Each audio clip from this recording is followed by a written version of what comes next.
Në vëmendjen tuaj që vetëm kjo shumë është sa 2 fishi i buxhetit të SPAK-ut në vitin 2023 dhe buxheti në total ka qenë vetëm në shumën 8.9 milionë euro. Disa nga çështjet e mësimit kanë patur ndjeshmëri të lartë publike dhe kanë patur efekte direkte në luftën kundër korrupsionit dhe në rezultatet e punës së prokurisë posaçme. Për sa i përket vizionit,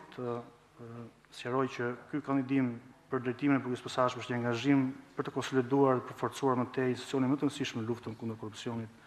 dhe kundër krimit organizuar në Shqipëri. Vizioni im përfshin organizimin dhe konsolidimin e prokurisë posaçme, ndërtimin e strukturës model e aftë dhe përgatitur për sfidat e reja të krimit organizuar dhe korrupsionit, duke ofruar rezultate të matshme, duke respektuar standardet ndërkombëtare të drejtësisë, duke fituar besimin e qytetarëve dhe respektin e tyre, si dhe të institucioneve në Shqipëri dhe partnerëve ndërkombëtar. Për sa i përket planit për organizimin dhe konsolidimin e mëtejshëm, kam ndarë në disa pika.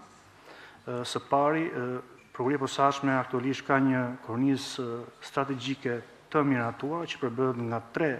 strategji të veçanta, është plani strategjik 2024-2027, dhe strategjia e komunikimit dhe strategjia për eduktimin e çështjeve të mbartura. Se do jem drejtuesi i kësaj prokurie, sigurisht do të marr të gjitha masat për vënien në zbatim dhe ndjekjen në zbatimit të këtyre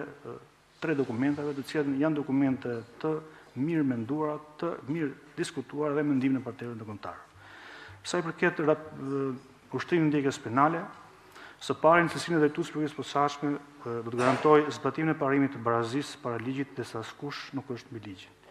Prokuria posaçme duhet të vazhdojë të jetë aftë të ushtrojë ndjekjen penale, të ngrejë akuza të bazuara në ligj dhe në prova, ndaj cilido që ka kryer veprën penale pavarësisht statusit të tyre. Ky parim do gjejë zbatim edhe në regjistrimin dhe në hetimin e hetimeve paraprake, duke shmangur perceptimet për drejtësi selektive. Së dyti, do të kryej veprimet e nevojshme për të siguruar dhe për të mbrojtur pavarësinë e prokurorit posaçëm, me qëllim që ata të ushtrojnë detyrën e tyre në përputhje me kërkesat e ligjit dhe në bazën e provave të ndodhura ndosje. Në cilësinë e drejtuesit të prokurorisë posaçme, nëse do zgjidhen, do të mbështesë secilin prokuror në kryerjen e detyrës në përputhje me ligjin, të pandikuar nga faktorë të jashtëm apo të brendshëm, për sa kohë ata realizojnë detyrën e tyre dhe mbrojnë interesin publik.